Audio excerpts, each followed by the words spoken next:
ಕಾರ್ಯಕ್ರಮದಲ್ಲಿ ಸುದೀಪ್ರ ಮಗಳು ಬಂದು ಮತ್ತೊಮ್ಮೆ ನನ್ನನ್ನು ಇಲ್ಲಿ ಕರೆಸಿ ಬಹಳ ದೊಡ್ಡ ಗೌರವವನ್ನು ನೀವು ಕೊಟ್ಟಿದ್ದೀರಿ. ಅದಕ್ಕಾಗಿ ವಂದಿಸ್ತೇನೆ. ನಮಸ್ಕಾರ.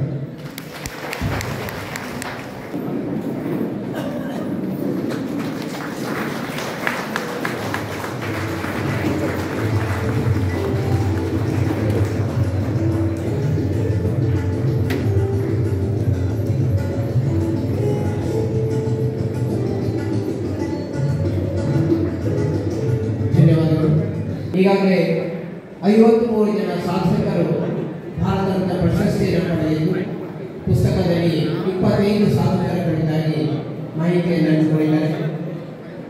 ಪ್ರದರ್ಶಿತವಾದಂತಹ ನಾಟ್ಯಾವಳಿ ಶಾಂತರವಾದಂತಹ ಒಂದು ಅದ್ಭುತ ನಾಟಕ, ಹಾಗೆ ಪ್ರಾಥಮಿಕ ಹಾಗೂ ಪ್ರೌಢಶಾಲಾ ವಿದ್ಯಾರ್ಥಿಗಳಿಗೆ ಒಂದು ನಾಟಕದ ಒಂದು ಪರಿಕಲ್ಪನೆಯನ್ನು ಮೂಡಿಸುವಂತಹ ಒಂದು ಅಪೂರ್ವ ಪುಸ್ತಕವನ್ನು ನಿರ್ವಹಿಸ್ತಾ ಇದ್ದಾರೆ ಶ್ರೀಯುತ ಸನ್ಮಾನ್ಯ ಶಾಸಕರು. ಹಾಗೆಯೇ ಭಾರತ ರತ್ನ ಪ್ರಶಸ್ತಿಯನ್ನು ಪಡೆಯುವುದು ಸಾಮಾನ್ಯದ ಮಾತಲ್ಲ. ಸ್ವಾತಂತ್ರ್ಯೋತ್ತರ ಭಾರತದಲ್ಲಿ ಚಕ್ರವರ್ತಿ ರಾಜಗೋಪಾಲಾಚಾರ್ಯರು ಒಳಗೊಂಡಂತೆ ಭಾರತ ರತ್ನ ಪ್ರಶಸ್ತಿ ಪ್ರಾರಂಭವಾದದ್ದು ಇದೀಗ 53 ಜನ ಶಾಸಕರನ್ನು ಗುರುತಿಸಿ ನೀಡಲಾಗಿದೆ. ಅದರ ಪರಿಚಯವನ್ನು ಮಾಡಿಕೊಡುವಂತಹ ಒಂದು ಪ್ರಾಮಾಣಿಕ ಪ್ರಯತ್ನವನ್ನು ಶ್ರೀಯುತ ನಿಧಿಯವರು ಮಾಡಿದ್ದಾರೆ. ಅವರಿಗೆ ಈ ಸಂದರ್ಭದಲ್ಲಿ ಧನ್ಯವಾದಗಳು. ಹಾಗೆಯೇ ವಿಠಲ ಶಿವಾನಂದ ಅವರ ರೋಚಕ ಒಂದು ಕಥಾವೃತ್ತ ರಹಸ್ಯ ಅದನ್ನು ಕೂಡ ನಿರ್ವಹಿಸ್ತಾ ಇದ್ದಾರೆ.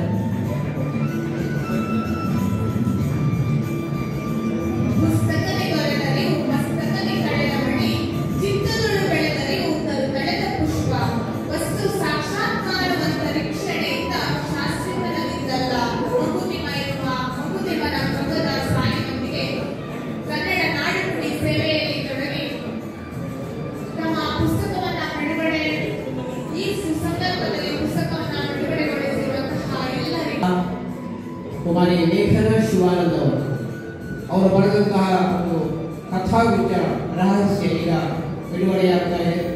ಈ ಸಂದರ್ಭದಲ್ಲಿ ಬಿಡುಗಡೆಗೊಳಿಸಿದಂತಹ ಸನ್ಮಾನ್ಯ ಶಾಸಕರಿಗೂ ಹಾಗೂ ಬರವಣಿಗೆಯ ದಾರಿಯಲ್ಲಿ ತನ್ನನ್ನು ತೊಡಗಿಸಿಕೊಂಡಂತಹ ಲೇಖನ ಅವರಿಗೂ ಕೂಡ ಧನ್ಯವಾದವನ್ನು ಅರ್ಪಿಸ್ತಾ ಇದ್ದೇವೆ.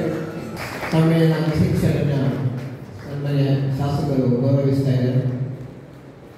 ಬಹುತೇಕ ಇದು ಬಹಳ ವರ್ಷಗಳ ಹಿಂದೆ ಬಲಭಾಗದಲ್ಲಿರ್ತಕ್ಕಂಥ ಸಿದ್ದಾಪುರ ನೆಲದ ಮಣ್ಣಿನಲ್ಲಿ ಸಿದ್ದಾಪುರ ತಾಲೂಕಿನ 7ನೇ ಕನ್ನಡ ಸಾಹಿತ್ಯ ಸಮ್ಮೇಳನವನ್ನು ನಾವೆಲ್ಲರೂ ಸೇರಿ ಬಹಳ ಅದ್ಭುತವಾಗಿ ಅರ್ಥಪೂರ್ವವಾಗಿ ಕಾಂತ ನಮ್ಮ ಹಿಂದಿನಿಂದ ಬಂದಿರತಕ್ಕಂಥ ಇವೇನು ಸಾಹಿತಿಗಳ ಸರಿಮಾನಗಳಿಂದಾಗೋ ಇವರ ಸರಿಯಾದ ರೀತಿಯಲ್ಲಿ ಅವರ ಮಾತುಗಳಲ್ಲಿ ಕೇಳಿದ ಮುಖಾಂತರ ಅರ್ಥೈಸುವ ಮುಖಾಂತರ ನಾವು ಹೇಳ್ತೀವಿ ಅನೇಕ ವಿಚಾರದಲ್ಲಿ ಬರೀ ವೇದಿಕೆಗೆ ಮಾತ್ರ ಭಾಷೆಗೆ ಮಾತ್ರ ಸೀಮಿತವಾಗಿರಬಾರ್ದು.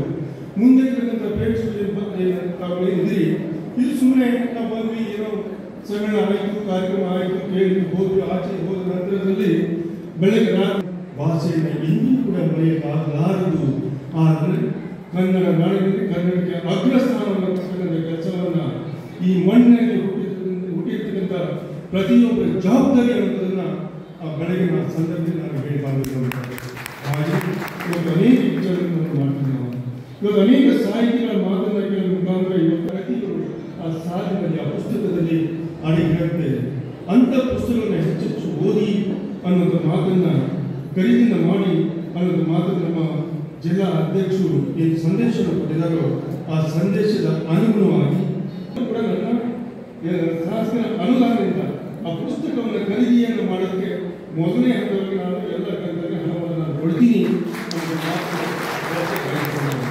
ಯಾಕೆ ಈ ಮಾತು ಹೇಳಿದೆ ಅಂತಂದರೆ ನಾವೆಲ್ಲರೂ ಕೂಡ ಪುಸ್ತಕಗಳು ಸಾಕಷ್ಟು ಸರ್ಕಾರ ಸಾಹಿತ್ಯ ಬರೆದಿರ್ತಕ್ಕಂಥ ಅನೇಕ ವಿಚಾರಗಳನ್ನು ಪ್ರಕಟ ಮಾಡಿ ಆ ಗೋಡನಲ್ಲಿ ಭರ್ತಿಯಾಗಿ ಮಾತ್ರ ಸೀಮಿತ ಇರಬಾರದು. ಏನು ಬಿಡಿ ಕಾರ್ಯದಲ್ಲಿ ಪ್ರೀತಿಯನ್ನು ಮಾಡಿ ಗೋಡನ್ನು ಒಯ್ದಿ ಅನ್ನೋದನ್ನು ಮಾಡಿದ್ರೆ ಇಂಥ ಒಂದು ವೇದಿಕೆಯ ಅರ್ಥ ಬರುತ್ತೆ. ಅದು ಆಗಬಾರದು. ಪ್ರತಿಯೊಬ್ಬರು ಅನೇಕ ವಿಚಾರಗಳನ್ನು ಬರೆದಿರ್ತಕ್ಕಂಥ ಸಾಹಿತಿಗಳು